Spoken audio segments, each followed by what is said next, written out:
2020 সালের 8 মার্চ বাংলাদেশে প্রথম করোনা ভাইরাস শনাক্ত হয়, আর 26 মার্চ থেকে প্রথমবারের মতো লকডাউনের বিভীষিকা দেখে বাংলাদেশ। সরকারি রিপোর্ট বলে করোনা ভাইরাসে এখন পর্যন্ত মারা গিয়েছে 29,000, কিন্তু বেসরকারি রিপোর্ট অনুযায়ী মৃতের সংখ্যা বহু আগেই 1 লাখ ছাড়িয়েছে।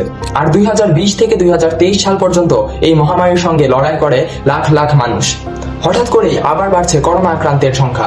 এখন পর্যন্ত পাওয়া রিপোর্ট অনুযায়ী 2025 সালে করোনায় আক্রান্ত হয়েছেন প্রায় 400 জন মানুষ, আর মারা গিয়েছেন 5 জন।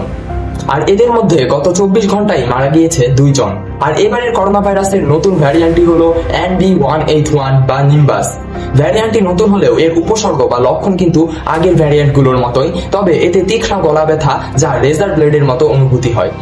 কিন্তু এই মহামারী যদি আবার পূর্বের মতো ছড়াতে শুরু করে তবে সেটা কতটা ভয়ঙ্কর হবে তা আমরা পূর্বের অভিজ্ঞতা থেকেই আন্দাজ করতে পারি।